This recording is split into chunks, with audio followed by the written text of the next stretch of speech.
Halo, selamat malam Bapak Ibu sekalian. Kita akan mulai dalam beberapa menit lagi ya, dalam 1 menit lagi. Oke, sambil menunggu waktu 19.30, boleh Bapak Ibu menyiapkan device-nya, laptop atau handphonenya, agar baik sinyalnya, tidak terputus-putus, atau bisa juga menyiapkan alat tulisnya, agar bisa mencatat hal-hal penting yang akan kita pelajari pada malam hari ini.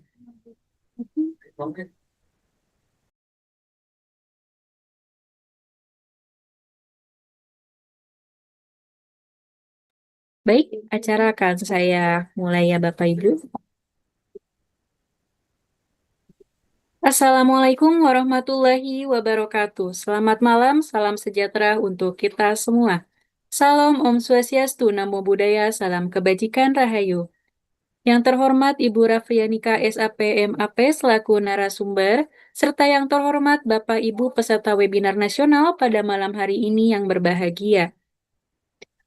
Alhamdulillah, puji syukur kita panjatkan karena kehadirat Allah Subhanahu wa Ta'ala telah memberi kita kesehatan, juga kesempatan untuk sama-sama belajar kembali pada malam hari ini di acara webinar nasional. Baik Bapak Ibu sekalian, kami ucapkan terima kasih banyak kepada Bapak Ibu yang telah menyempatkan untuk bergabung, baik di room Zoom meeting ini maupun yang mengikuti live streaming di YouTube Guru TV. Webinar nasional kita kali ini mengusung tema pengembangan kompetensi dan kinerja pegawai ASN instansi pemerintah. Baik Bapak Ibu sekalian, sebelum kita beranjak ke acara inti, alangkah baiknya jika kita memulainya dengan berdoa terlebih dahulu, agar acara lancar dan juga kita semua mendapatkan ilmu dan bisa kita amalkan dalam keseharian. Baik Bapak Ibu, berdoa menurut keyakinan masing-masing, dipersilakan.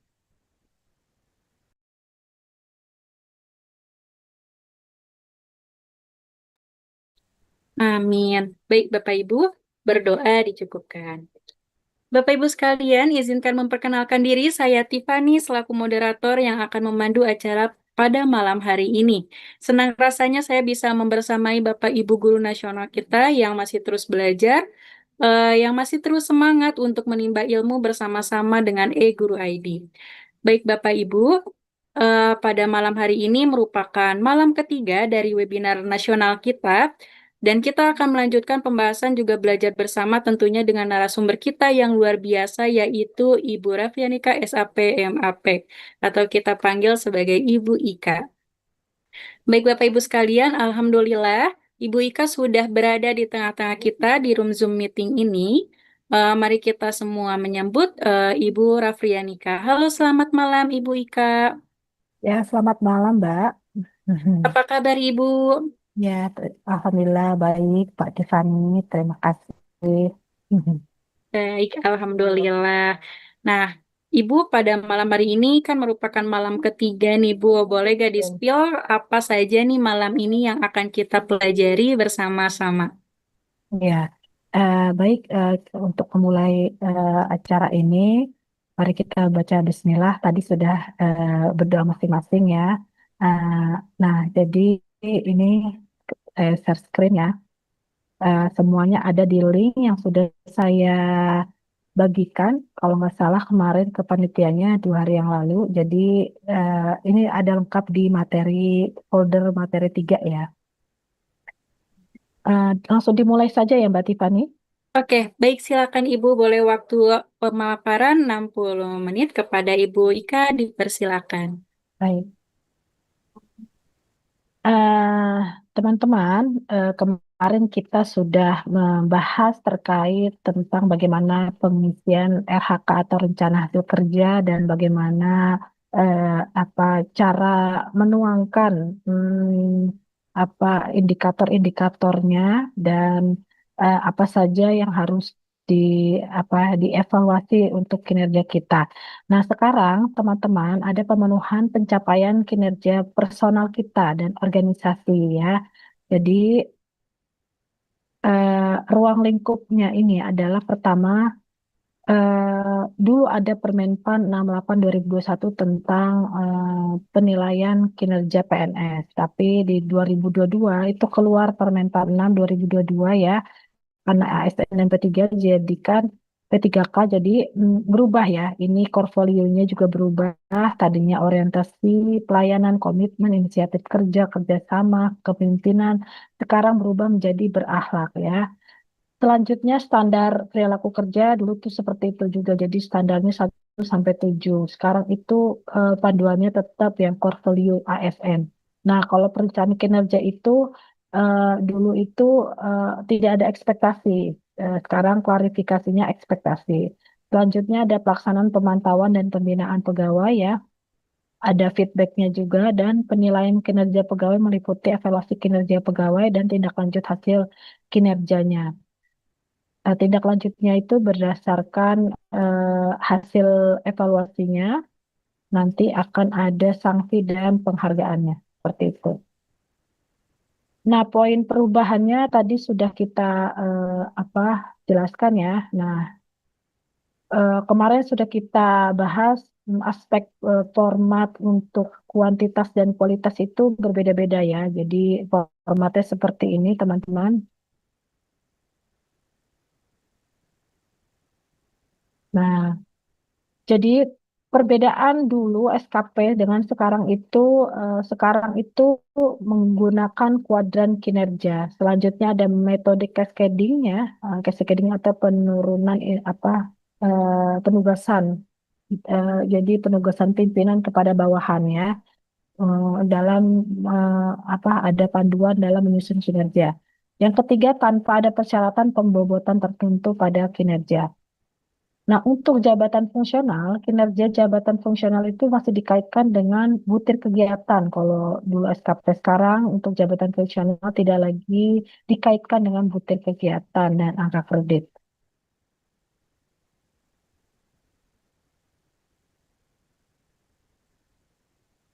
Nah, ini ya teman-teman. Jadi pemahaman indikator kinerja itu, jadi teman-teman ASN itu perlu memahami bagaimana menyusun indikator kinerja atau ukuran keberhasilan kinerja individu yang mencerminkan ekspektasi pimpinannya dalam rangka pencapaian kinerja organisasi. Jadi ada apa dialog kinerja ya yang kemarin kita sudah sampaikan ya bahwa ada penerapan nilai. Nah, untuk sistem manajemen kinerja, pegawai perlu memahami bahwa kinerja individu dikelola dalam suatu proses yang sistematis dan memiliki tujuan akhir untuk mengembangkan kinerja pegawai, bukan hanya menilai saja.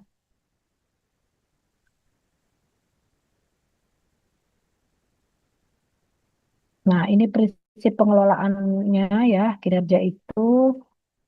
Yang pertama adalah tidak hanya sekedar menilai kinerja pegawai ya, tapi ada instrumen untuk mengembangkan kinerja pegawai ya. Selanjutnya tidak hanya sekedar merencanakan di awal, tapi harus ada evaluasi di akhir ya, dan fokus pada bagaimana memenuhi ekspektasi pimpinan. Selanjutnya ada penting dialog kinerja ya antara pimpinan dan bawahan. Lalu kinerja harus mendukung keberhasilan kinerja organisasi dan mencerminkan hasil kerja ya, bukan sekadar uraian tugas serta perilaku yang ditujukan selama bekerja dan berinteraksi kepada orang lain. Nah, ini teman-teman apa penyelarasan kinerja organisasi ke kinerja individu kita. Jadi awalnya itu di RPJMN atau RPJMD ya, kalau di N itu yang pusat, D itu daerah. Lalu diturunkan ke Renstra. Renstra itu rencana strategis. Setiap instansi pemerintah itu mempunyai Renstra. Lalu diturunkan ke PK. PK itu Perkin ya, perjanjian kinerja.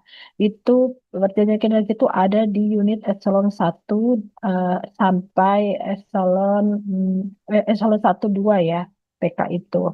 Lalu SKP JPT. Nah, ini jadi kalau teman-teman sudah atasannya sudah membuat RHK, rencana hasil kerja, maka di bawahnya pejabat fungsional dan pejabat administrasi itu bisa membuat rencana hasil kerjanya. Ya, jadi yang pertama kali membuat rencana hasil kerja itu adalah pimpinan dulu yang dimulai ya. Nah, ini untuk hasil kerjanya ya. Jadi hasil kerjanya itu pertama diproseskan ada strategi, ada rencana aksi, ada inisiatif strategis ya. Lalu ada matrik peran hasil pegawai ya dan dituangkan ke dalam SKP.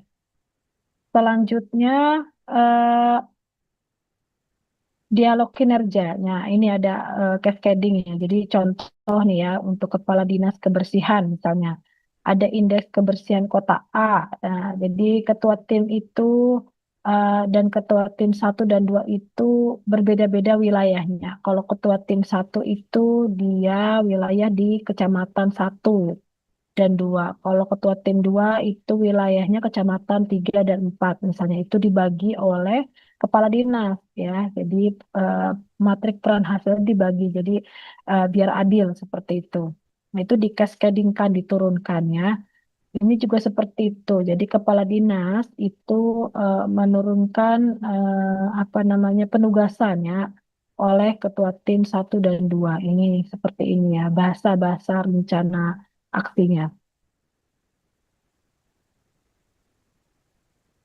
Nah, ini kemarin kita sudah belajar di SKP kuantitatif dan kualitatif. Jadi perbedaannya kalau kuantitatif itu lebih banyak ke outputnya ya.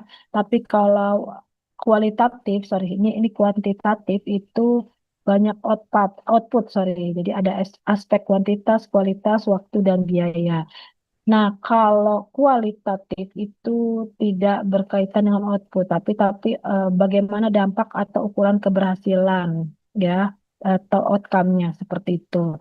Nah, kalau untuk jabatan fungsional biasanya itu kalau secara teknis di lapangan atau teknis administrasi itu banyakkan di kuantitatif.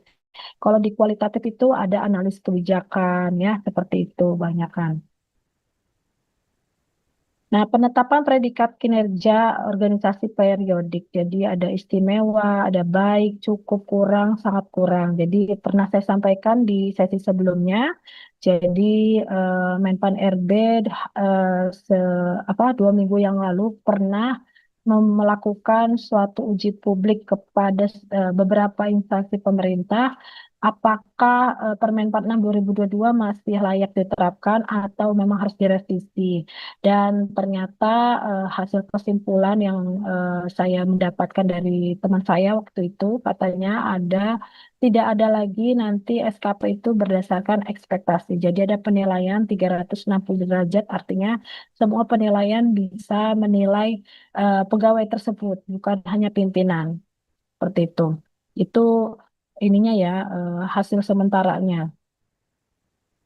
Itu predikat kinerja periodik pegawai ya, ada kurang ya, ada baik, ada butuh perbaikan, sangat baik. Nah, ini berbeda-beda setiap predikat kinerja pegawai. Nah, ini penetapan predikat kinerja organisasi akhir. Ini juga gitu. Jadi kinerja individu dan kinerja organisasi itu berbeda. Kalau kinerja organisasi itu berdasarkan capaian kerja kinerja organisasi. Artinya sudah bisa memberikan outcome kepada organisasi berdampak atau tidak ke pelayanannya seperti itu. Jadi ini ada hasil kerjanya ya, dan ini hasil ini apa indikator ya kinerja utama yang di delivery oleh ekspektasi pimpinan. Nah, ini kurvanya ya. Jadi distribusi pegawai itu ada kurvanya ya teman-teman juga udah pada tahu rata-rata ya. Jadi kalau kurvanya sangat kurang, ini performanya seperti ini. Kalau kurang itu eh, kayak gini kurvanya ya. Seperti itu. Nah, ini untuk butuh perbaikan kurvanya dan ini kurva kinerja yang baik. Nah, bagaimana yang istimewa atau sangat baik? Nah, ini dia. Ini yang mudah-mudahan kita harapkan jadi naik ya, melambung ke atas itu unit performa yang sangat baik. Nanti ini belum tidak ada lagi ekspektasi pimpinan ya. Jadi mungkin nanti beda lagi penamaannya ya, revisi Permen 46 ini. Nah, bedanya apa? Apa rating kinerja pegawai itu ada dua ya. Apa bedanya hasil kerja dan perilaku kerja? Kalau hasil kerja itu Jadi kalau di atas ekspektasi itu sebagian besar atau seluruh hasil kerja di atas ekspektasi dan tidak ada hasil kerja utama yang di bawah ekspektasi. Serta umpan balik sebagian atau seluruhnya menunjukkan respon positif. Kalau sesuai ekspektasi, itu sebagian besar atau seluruh hasil kerja sesuai ekspektasi dan hanya sebagian kecil saja hasil utama yang di bawah ekspektasi, ya. Nah, kalau di bawah itu sebagian besar atau seluruh kinerja utama di bawah ekspektasi dan umpan balik yang diberikan atas hasil kerja pegawai sebagian besar atau seluruhnya tidak menunjukkan respon positif. Nah, ini kalau untuk panduan perilaku rating pegawai itu ya, jadi menunjukkan konsisten atau tidak gitu ya untuk core value ASN. Ini ya, apa dia tabelnya. Baik, ini yang pertama ya untuk slide yang pertama. Selanjutnya saya ke slide yang kedua. Oke.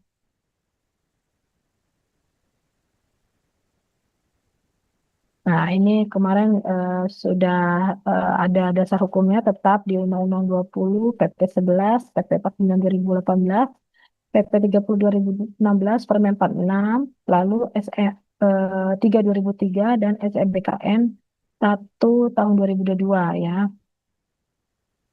Nah, ini tahap pengelolaan kinerja. Yang pertama ada perencanaan, lalu pelaksanaan pemantauan, pembinaan karir, penilaian kinerja, dan tindak lanjut. Jadi kemarin kita sudah juga menjelaskan ada klarifikasi ekspektasi, ada penetapan kinerja, lalu pelaksanaan itu ada membina pegawai. Nah, ini dia.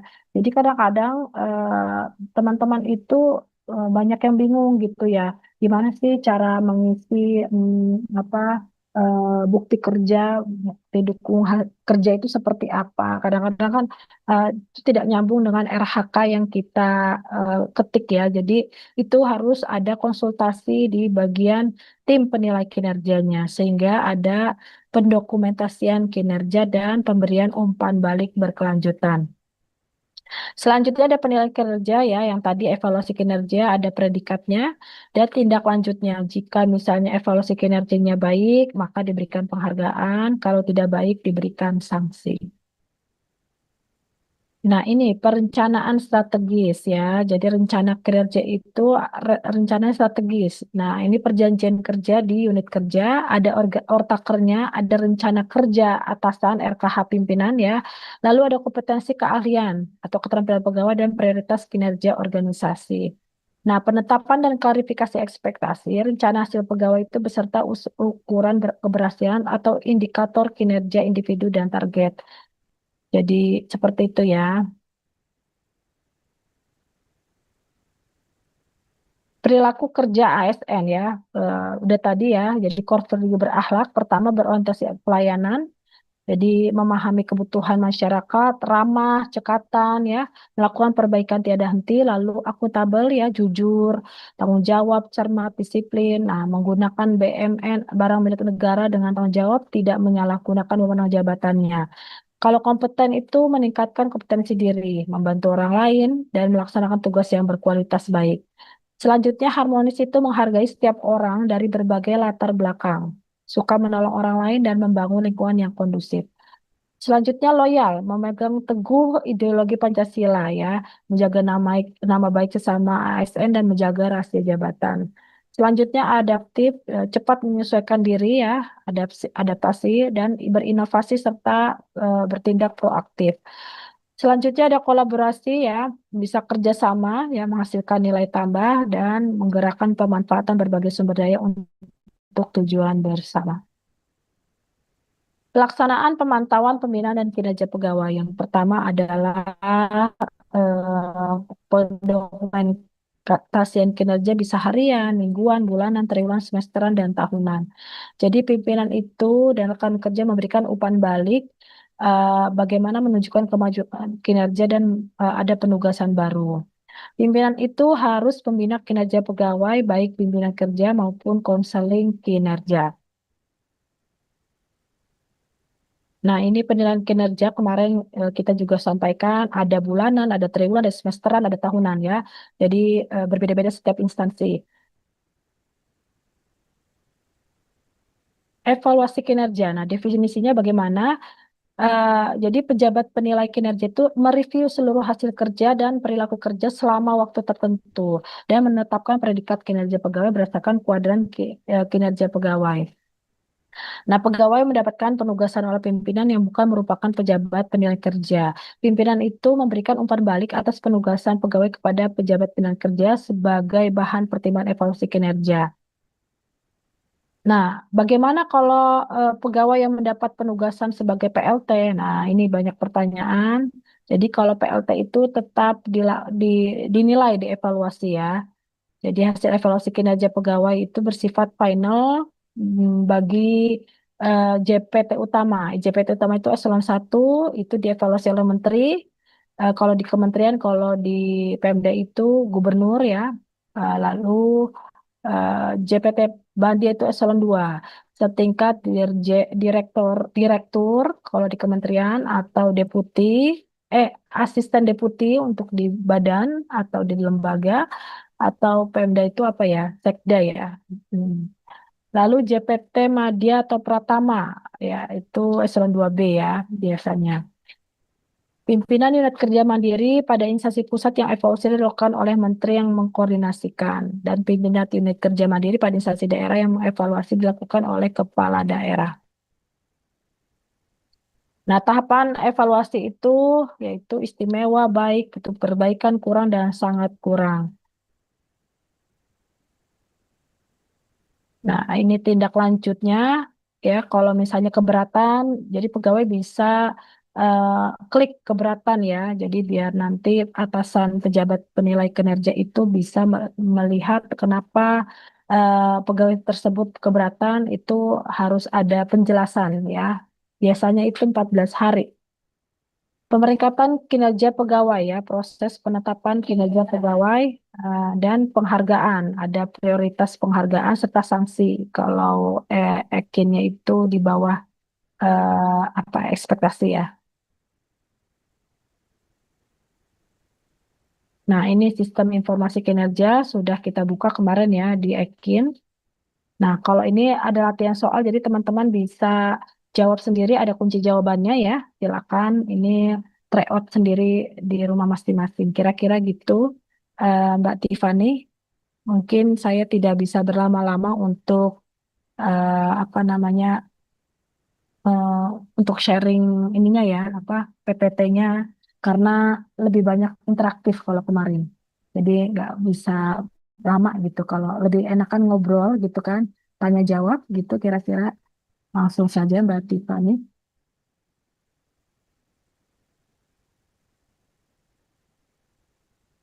Baik, saya kembalikan ke moderator Mbak Tiffany.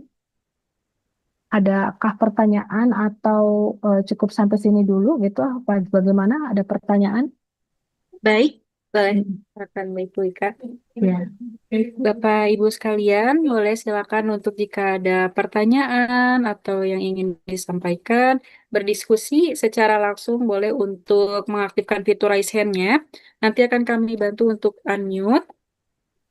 Silakan kepada Bapak Ibu yang ingin bertanya secara langsung kepada Ibu Ika.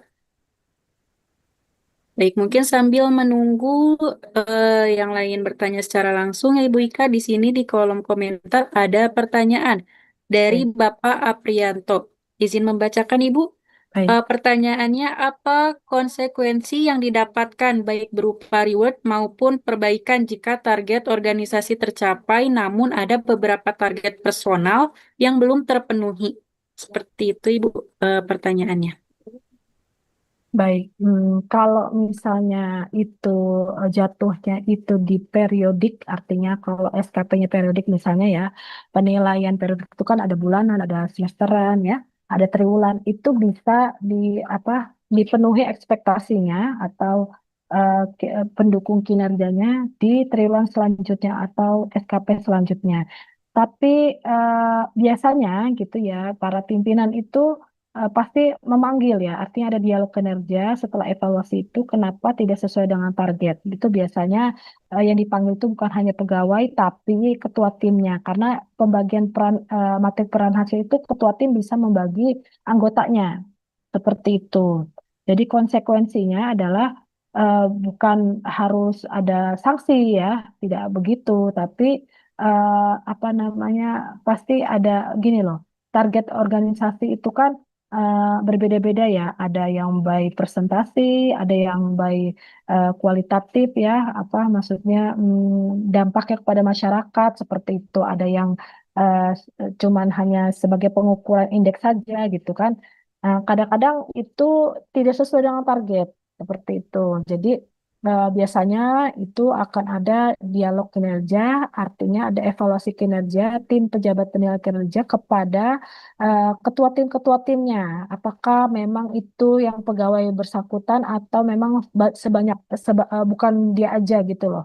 Kalaupun dia aja ada apa ada apa ya pemanggilan gitu ya, karena kan setiap satuan kerja itu ada tim pejabat penilai kinerja dan tim penilai kinerjanya seperti itu. Kira-kira gitu Pak Prianto. Baik, terima kasih banyak Ibu Ika atas Ya. jawabannya. Semoga terjawab Bapak Prianto. Baik, kepada Bapak Ibu sekalian yang ingin bertanya lagi, boleh disampaikan secara langsung dengan mengaktifkan fitur raise hand-nya, atau mungkin jika terkendala sinyal, boleh untuk disampaikan melalui kolom chat, ya Bapak Ibu. Kemudian Bapak Ibu yang mengikuti live streaming di YouTube eGuru TV juga dipersilakan untuk jika ada pertanyaan boleh disampaikan melalui live chatnya. Nanti kami bantu untuk dibacakan, disampaikan kepada Ibu Ika. Silakan Bapak Ibu boleh untuk berinteraksi langsung atau berdiskusi bersama Ibu Ika pada malam hari ini. Mungkin masih ada yang dibingungkan.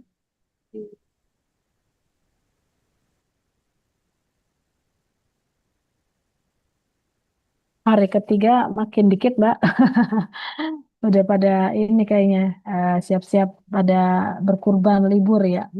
Iya, betul. Sudah memasuki waktu libur ya. Betul, Ibu Iya. siap-siap untuk kurban. Heeh. Atau mungkin Ibu pada nonton Persib mungkin ya buat yang di Jawa Barat ini Oh lagi iya pada benar. nobar. Iya Oke, benar-benar. boleh silakan Bapak Ibu.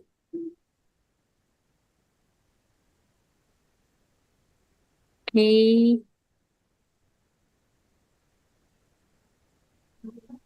jika Jadi ada. kita nih belajar tentang SE 1 ya, maksudnya Surat Edaran nomor 1 tahun 2023 apa tentang ini apa pedoman teknis pengelolaan kinerja. Jadi banyak yang bertanya bagaimana sih untuk mengelola pedoman pedoman itu eh, berdasarkan regulasi apa? Nah, ini regulasinya ya teman-teman.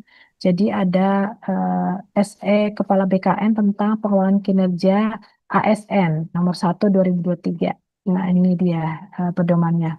Sudah saya share juga di link drive Gmail-nya ya untuk apa PPT dan materinya serta regulasi ini. Seperti itu teman-teman. Jadi eh, harus ada mekanisme dialog kinerja ya. Nah, di sini juga ada format pengelolaan kinerja, ada misalnya pegawai yang menjalankan cuti, bagaimana yang tugas belajar, ini juga ada formatnya di sini ada lengkap ya. Jadi teman-teman nanti bisa lihat di link yang sudah di saya share ya.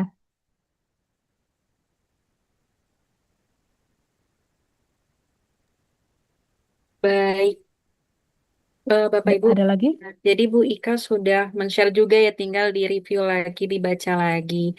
Nah, baik di Mm-mm. sini ada Bapak Aprianto lagi nih Bu yang bertanya. Ya, baik. Oke, pertanyaannya, apakah pencapaian kinerja personal itu berdampak langsung terhadap peningkatan mutu pelayanan atau performa organisasi secara keseluruhan? Ya, Itu. betul.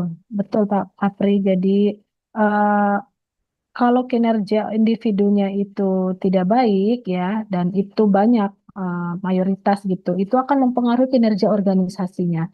Makanya pentingnya ada dialog kinerja. Pimpinan itu harus lebih aktif atau lebih apa ya, lebih mengedepankan dialog kinerja, bukan apa memutuskan kebijakan sendiri, karena target kinerja itu tidak bisa eh, individu, artinya harus ada kesepakatan bersama, diskusi bersama, misalnya ketua tim bisa diskusi rapat dengan anggota timnya, apakah targetnya ini seperti ini atau diturunkan atau ditinggikan, karena yang tahu tentang kinerja target itu bukan orang lain ya, tapi yang di tim itu sendiri, apakah dia mampu atau tidak. Itu pertama. Yang kedua, biasanya itu di pertengahan tahun itu kadang-kadang anggaran itu yang tadinya diblokir gitu kan, anggaran efisiensi nanti biasanya gitu akhir tahun gitu kan, anggaran itu eh, dicairkan gitu kira-kira. Jadi biasanya di akhir-akhir tahun itu banyak apa ekspektasi-ekspektasi di pimpinan itu meningkat. Kenapa? Karena target kinerjanya itu apa namanya tercapai. Karena anggaran itu biasanya ya mulai dari pertengahan tahun sampai akhir tahun. Itu biasanya seperti itu.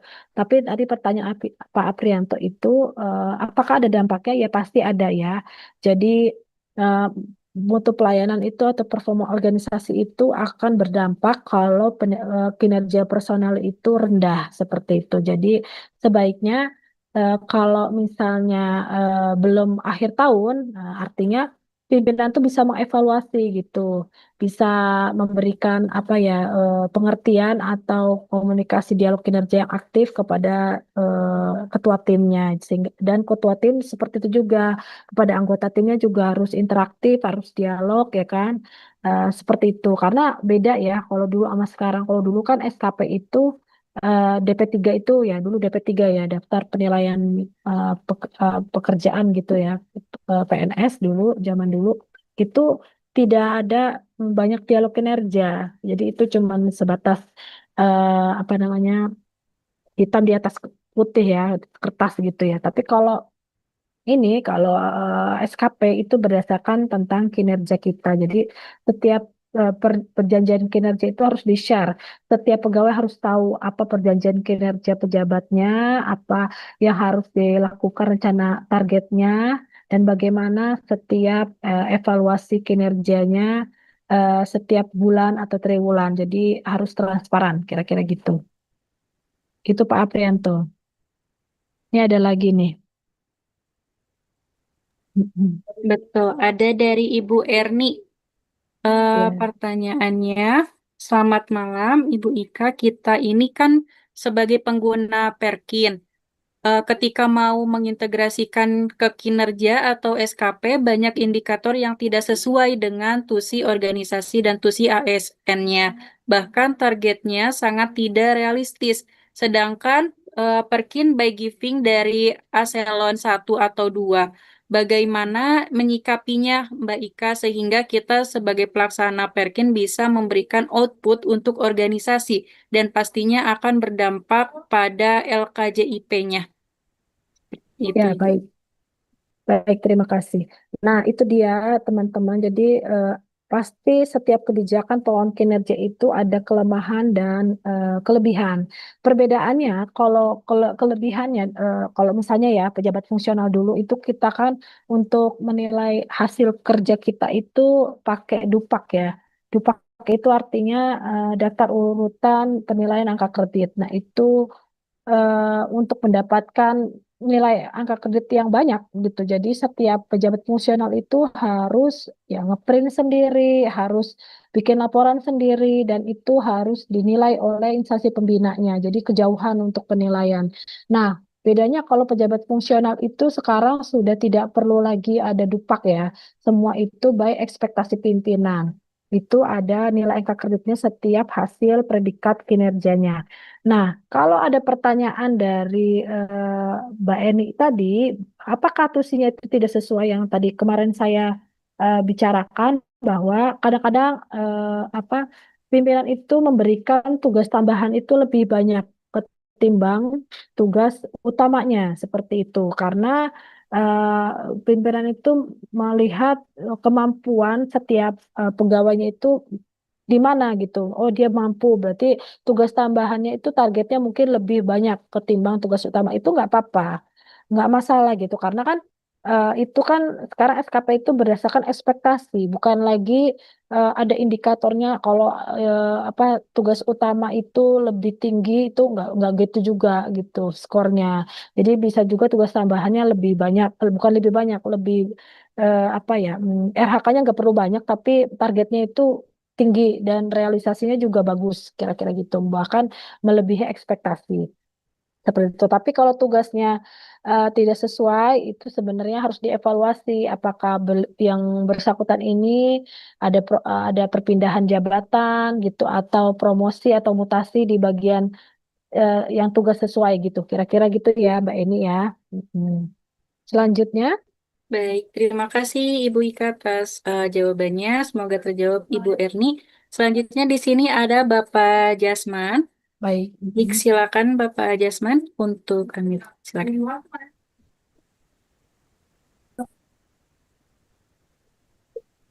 Assalamualaikum Bu. Baik, Pak Jasman. Iya. Waalaikumsalam. Baik. Di sini mau tanya sedikit Bu, ada kasus di sekolah Mm-mm. masalah SKP Bu. Baik, baik, Pak. SKP itu kan tanggal 15 kalau di daerah kami ini Pulau Anambas jadi tidak akhir kan. Jadi pada saat rekan guru mengajukan tanggal 12 itu ada perbaikan sehingga pada tanggal 15 itu saya lupa untuk menilainya. Jadi sehingga nilai SKP salah satu teknik saya itu nol. Kira-kira ada nggak solusinya, Bu? Jadi Baik, pada tanggal 15 itu tidak ada, tak bisa dinilai lagi oleh kepala sekolah. Terima kasih, Bu. baik. Sama-sama. Makasih, Pak Jasman. Baik, saya langsung jawab ya, Pak Jasman. Itu biasanya harus koordinasi dengan pusat, Pak, karena operator admin di Ekin itu pertama pasti ada di satuan kerjanya ya, pakai OTP Bapak ya, biasanya OTP kepala sekolah. Selanjutnya ada lagi operator di Biro SDM-nya kalau di tingkat kementerian ya. Jadi itu bisa berkoordinasi, itu bisa dibuka lagi, biasanya gitu. Karena kan secara sistem itu udah tutup ya deadline-nya. Itu bisa koordinasi nanti dibuka, Pak. Nah, itu setelah sudah dibuka baru bisa dievaluasi atau dinilai. Gitu, Pak. Jadi semua pasti bisa ada solusi, Pak. Harus ada koordinasi dengan operator admin pusatnya. Gitu, Pak. Ya, terima Mungkin kasih, Bu. ya sama-sama, Bapak. Jadi untuk nomornya Ibu saya susah nih untuk menghubungi pusat tuh. Oh ya, Eh, Bapak mungkin di bagian apa, satker apa, nanti Bapak koordinasi ke bagian apa, Kanwil provinsinya atau apa gitu. Jadi nanti Kanwil provinsi bisa koordinasi dengan bironya, dengan pusatnya gitu Pak, maksudnya. Kami Jadi memang Kabupaten, Bu. iya, kalau di sekolahan tuh kan satker ini ya, satker yang apa unit terkecil gitu. Jadi artinya dia harus bertahap, Pak. Nggak bisa gitu karena di situ operatornya tuh bukan di satkernya tersebut, tapi di pusatnya. Pasti dibuka kok gitu. Tapi harus dibicarakan dan kalau bisa jangan by lisan, Pak, by tulisan. Jadi harus mengajukan surat bahwa yang bersangkutan tidak bisa dinilai karena sudah apa namanya sudah tidak bisa Cukup. dinilai karena ya karena deadline-nya sudah habis apa gimana. Jadi harus ada bersurat juga Pak biar ada formalitas pengajuan seperti itu Pak. Oke lah, Bu. Terima kasih banyak, Bu ya. Ya, ya sama-sama. Silakan Mbak. Yang lain ini ada di Baik, chat inbox-nya. ada di chat di kolom chat dari Bapak Darmawan, Ibu. Ya. Pertanyaannya di lapangan banyak guru memiliki tugas tambahan di luar mengajar, seperti operator, admin website, atau pengelola media informasi baik sekolah maupun madrasah. Bagaimana cara memetakan tugas-tugas tersebut ke dalam SKP agar tetap proporsional dan sesuai regulasi? Terima kasih, Bu. Ya, baik. Kalau apa ya untuk guru-guru ya intinya ini kan guru itu kan salah satu pejabat fungsional juga ya ya membidangi di dunia pendidikan. Artinya kalau guru-guru itu apa namanya tugas fungsinya ya pastinya kan sesuai dengan kurikulum silabus yang sudah disepakati di satuan kerja sekolahnya ya. Jadi tugas tambahan misalnya operator admin website atau pengelola media informasi gitu, itu bisa dimasukin ke tugas tambahan teman apa di SKP-nya. Jadi tugas tambahan itu bisa berupa misalnya kalau misalnya dia operator apa website atau medsos gitu ya, dia bikin konten atau dia mungkin apa operator di admin elektronik di sekolah itu gitu kan aplikasi-aplikasi di sekolahnya gitu itu bisa dimasukkan di SKP tugas tambahan gitu Bu. Jadi itu tetap masuk ya, masuk di dalam penilaian kinerja kepala sekolahnya. Karena apa? Kalau itu menjadi tugas tambahan itu nilai tambah seseorang atau guru tersebut bisa dinilai, bisa jadi itu bisa dinilai sangat baik atau ekspektasinya tuh bagus gitu ya, sangat baik. Kenapa? Karena eh, seharusnya guru itu kan sesuai tusinya mengajar ya, tapi karena yang bersangkutan sudah dipercaya atau ditugaskan oleh kepala sekolahnya mampu untuk mengerjakan tugas tambahan tersebut, mungkin kepala sekolahnya juga pasti akan ada umpan balik bahwa pegawai tersebut itu dinyatakan sangat baik gitu Bu. Jadi bisa diklaim ya Bu ya. Jangan sampai kita berpikir, aduh tidak tugas tambahannya nggak bisa diklaim, tapi tetap masih bisa. Jadi ada kolom tugas tambahan. Kalau nggak salah kemarin saya sudah share ya apa materi RHK-nya contohnya seperti ini Bu.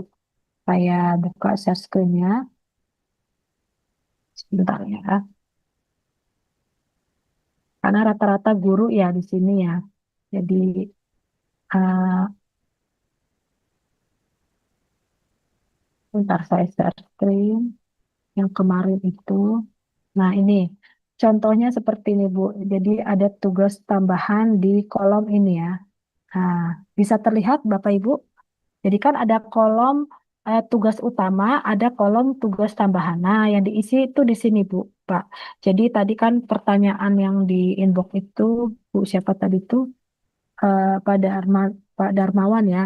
Jadi misalnya dia operator admin website ya, atau pengelola media informasi. Misalnya rencana si kerjanya saya tulis misalnya ya, misalnya. Nggak apa-apa, ini sebagai tambahan. Misalnya rencananya ya. Hmm, terlaksananya pembuatan konten gitu ya, konten eh, pendidikan apa gitu di satuan kerja gitu ya, di di sekolah mana gitu. Hmm. Nah, jadi nanti di sini masuknya di tugas tambahan Bapak Ibu. Nah, kalau tugas tambahan itu biasanya kontennya dalam setahun atau beberapa bulan gitu, itu biasa ada eh, banyak ya, banyak konten. Misalnya ada 20, ada 24 konten gitu ya, 20. Nah, itu bisa diupload ya. eh, apa link nggak usah videonya, kalau videonya itu terlalu berat ya. Jadi teman-teman bisa diupload foto dokumentasinya. Artinya linknya itu medsos itu direkap gitu selama 24 dokumen tersebut seperti itu. Ya, jadi di sini masuk 24 dokumen. Di sini jumlah konten pendidikan ya selama setahun gitu ya.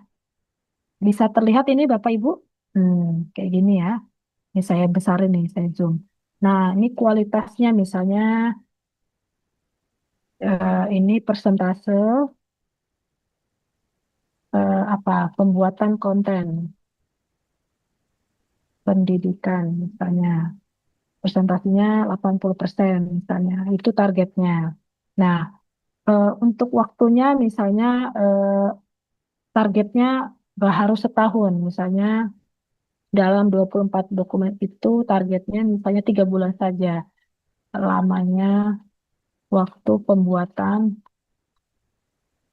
konten pendidikan. Nah, seperti itu ya tadi Pak Darmawan. Jadi,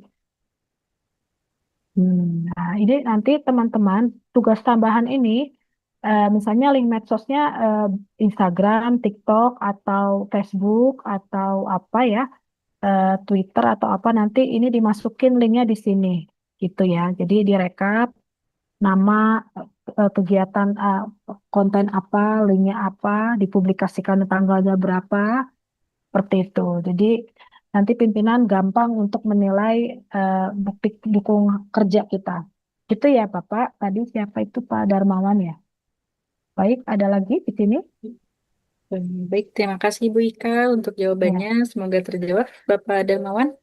Baik, ya. Bapak Ibu sekalian, boleh masih ada waktu kita bisa berdiskusi kembali. Atau bagi Bapak Ibu yang masih memiliki pertanyaan, boleh silakan untuk disampaikan secara langsung atau melalui kolom chat. Buat Bapak Ibu yang menyaksikan di live streaming Ego TV juga boleh bertanya melalui live chatnya. Nanti kami bantu untuk dibacakan pertanyaannya. Silakan Bapak Ibu.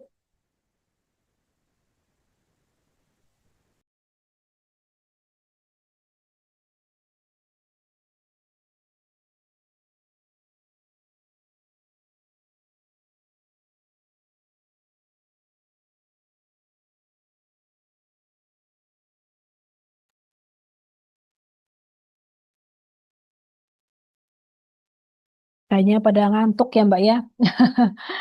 Udah pada ini apa, nonton bola bareng kayaknya itu ya. Mm-mm. Iya, sepertinya ya. Baik, Iya. Bapak Ibu, boleh mungkin kita tunggu beberapa saat lagi mungkin untuk Bapak Ibu bertanya atau mungkin berdiskusi langsung dengan Ibu Ika. Mungkin masih ada yang bingung terkait dengan eh, hal lain yang ingin ditanyakan, boleh. Nah, Oh, ini ini dia. masih ada pertanyaan dari Pak Darmawan ya, Ibu. Baik. Dalam praktiknya, guru madrasah swasta sering memiliki tugas ganda, baik akademik maupun administrasi. Bagaimana cara menuangkan tugas-tugas tersebut ke dalam SKP agar tetap proporsional dan sesuai standar penilaian Kasih Penmad? Itu, Bu. Ya, itu Pak Darmawan. Jadi setiap madrasah itu pastikan ada perjanjian kinerja ya, dari kepala madrasah ke kepala kantor Kementerian Agama kabupaten atau kotanya. Nah, itu harus ada apa ya, sinkronisasi.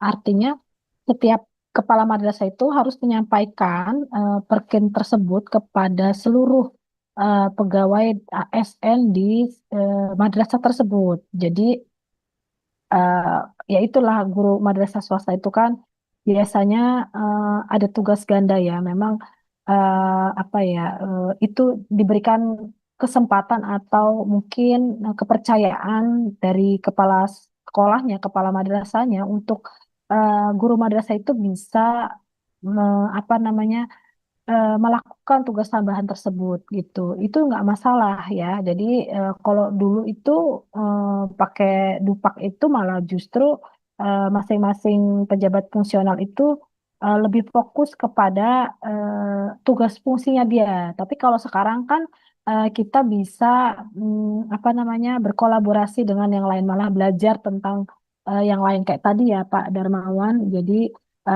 misalnya dia operator admin atau admin website atau pengelola yang lain ya. Jadi misalnya dia ada kepanitiaan, dia bisa menjadi MC, atau dia ada panitia acara, dia bisa apa namanya, menerima tamu sebagai eh, tim humas ya. Artinya kalau ada tamu-tamu dari luar, dia bisa menerima itu dengan komunikasi yang baik, seperti itu.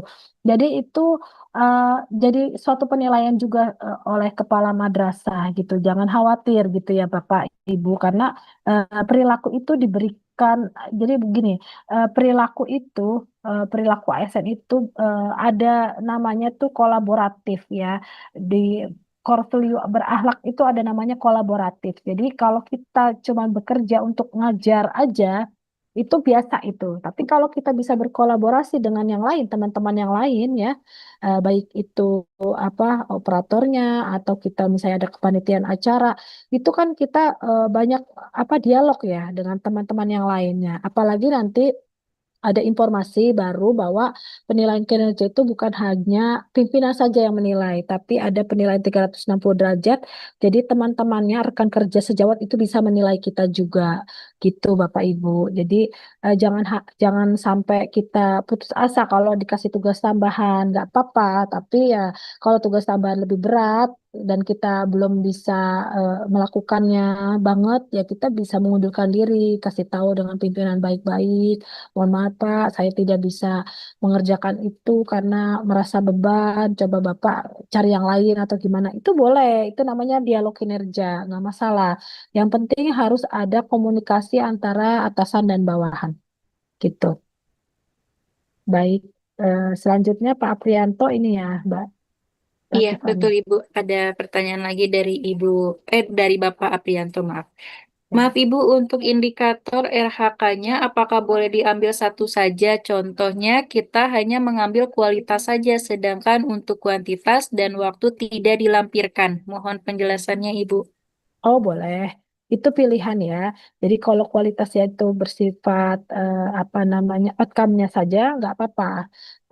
Jadi eh, apa namanya dokumen terkait tentang pembelajaran yang sudah kita kasih kepada anak murid, ya itu nggak masalah ya. Jadi siswa-siswa itu tidak perlu apa namanya berdasarkan kurikulum silabus. Jadi kadang-kadang ada hal-hal bersifat teknis, misalnya kayak kemarin gitu ya. Guru-guru itu banyak yang pada apa namanya kaget ada kalau kelas 6 itu ada TKA ya, tes apa kemampuan akademik ya. Nah, itu berbeda dengan tahun-tahun sebelumnya. Biasanya kayak gitu kan eh, apa ya, penugasan mendadak ya. Dia harus ada rapat untuk persiapan TKA seperti itu. Nah, itu kan di luar dari tusi kita sebagai pengajar. Kita pernah bisa menjadi pengawas juga, pengawas apa murid-murid sedang ujian seperti itu. Nah, itu juga eh, dimasukkan ke tugas tambahan juga boleh ya. Jadi tidak perlu kita takut dengan satu RHK, boleh dua RHK juga boleh ya. Khawatirnya kalau hanya cuma satu RHK itu kan lebih mementingkan ke tusi kita mengajar saja gitu ya, sebagai guru gitu. Kira-kira gitu. Tapi kalau ada tugas tambahan itu menurut saya ada nilai plusnya seperti itu. Baik, ada lagi? Baik, terima kasih banyak Ibu Ika. Ibu Ika di sini di kolom live chat di YouTube ada pertanyaan dari Ibu Nurhayati Nuni. Mm-mm. Pertanyaannya, untuk dokumen-dokumen yang harus dimasukkan di RHK 1.2 dan 3 di SKP pada mapel PAI di sekolah dasar apa ya Ibu? Seperti itu. Maksudnya gimana? Yang di YouTube tadi coba diulang lagi. Eh, Pertanyaannya hanya seperti ini, Bu. Untuk dokumen-dokumen yang harus dimasukkan di RHK 1.2 dan 3 di Mm-mm. SKP pada mapel PAI di sekolah dasar. Seperti itu, Bu. Oh, maksudnya ini ya. Oke, 1.1, 1.2, oke.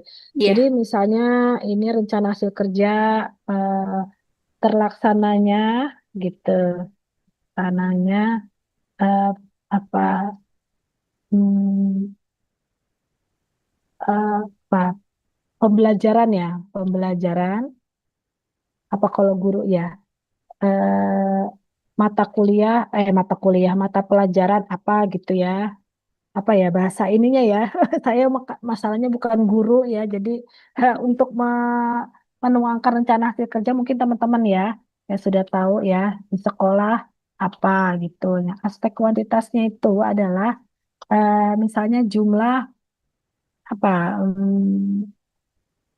bukan jumlah dokumen apa dokumen silabus ya, silabus yang sudah diajarkan, kurikulum silabus yang sudah diajarkan atau apa gitu kan, biasanya gitu. Nah, targetnya itu misalnya setiap 3 bulan gitu ya, ini waktu biaya. Kalau tadi pertanyaan itu apa IKI 1, IKI 2, IKI 3 ya ini ya. Nah, seperti itu. Jadi ini kualitas ya, jadi persentase apa pembelajaran atau pembelajaran siswa yang dilaksanakan sesuai dengan jadwal misalnya. Targetnya seperti itu. Misalnya presentasinya 80% gitu.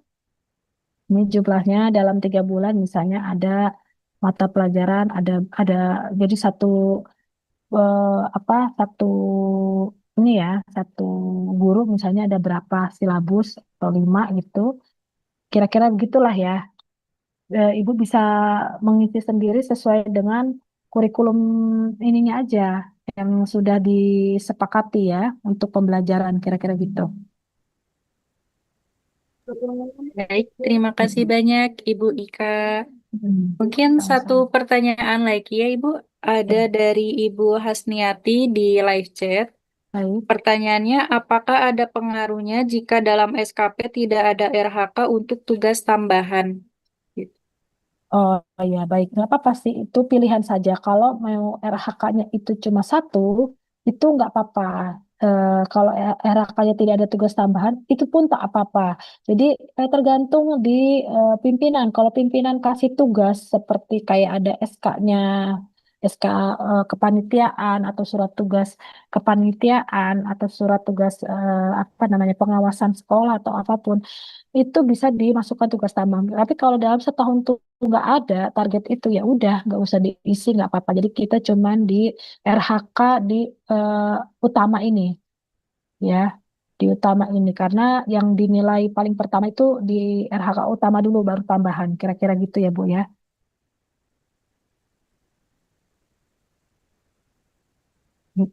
Ada lagi?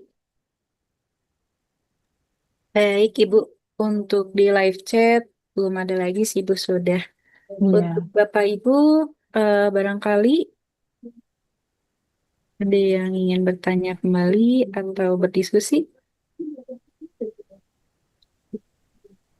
Baik, sepertinya sudah tidak ada ya, Ibu.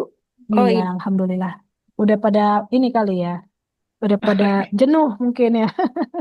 Iya. Karena kemarin juga yang dibahas mirip-mirip seperti ini sih untuk apa namanya banyak yang bingung terkait tentang format-format SKP, bagaimana cara menuangkan pembahasaan apa pembuktian kerja gitulah kira-kira gitu.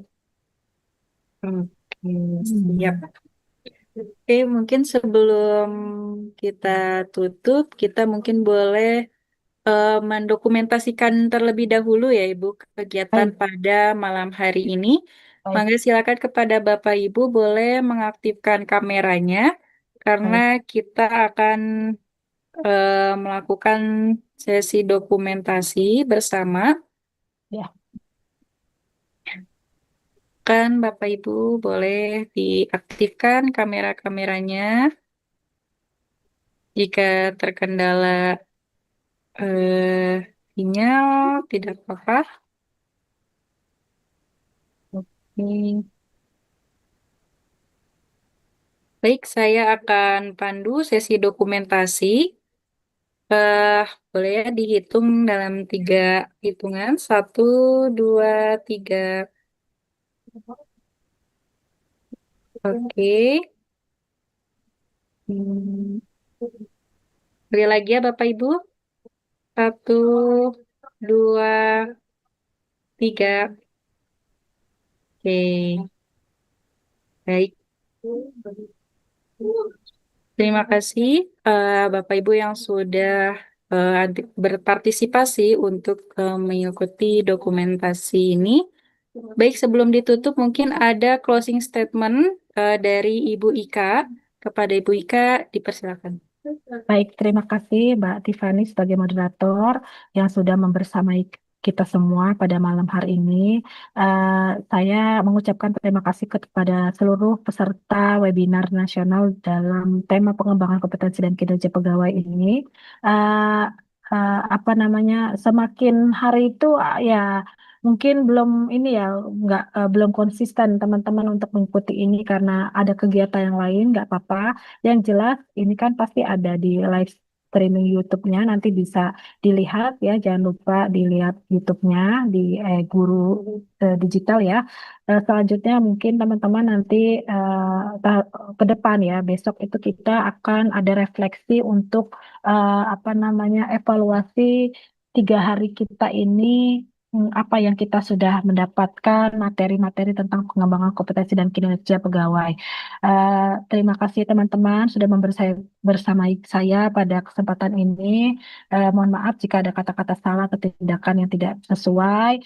Eh, Kalau memang ada apa namanya pertanyaan-pertanyaan lagi, silakan di follow medsos saya juga bisa di TikTok saya namanya Raffianika dan di YouTube saya juga Raffianika. Itu bisa di chat DM saya nggak apa-apa.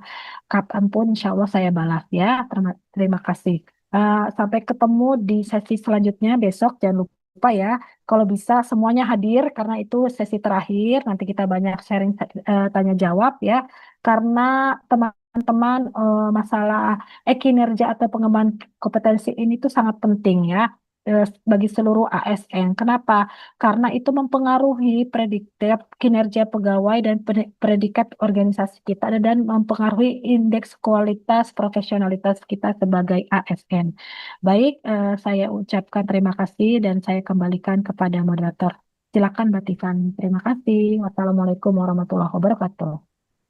Baik, wassalamualaikum warahmatullahi wabarakatuh. Terima kasih banyak Ibu Raffianika SAPMAP yang telah membersamai kita, yang sudah memberikan pembelajaran juga informasi yang sangat berarti bagi kita, yang semoga bisa kita aplikasikan terutama dalam kegiatan sehari-hari kita, dalam pekerjaan kita semua.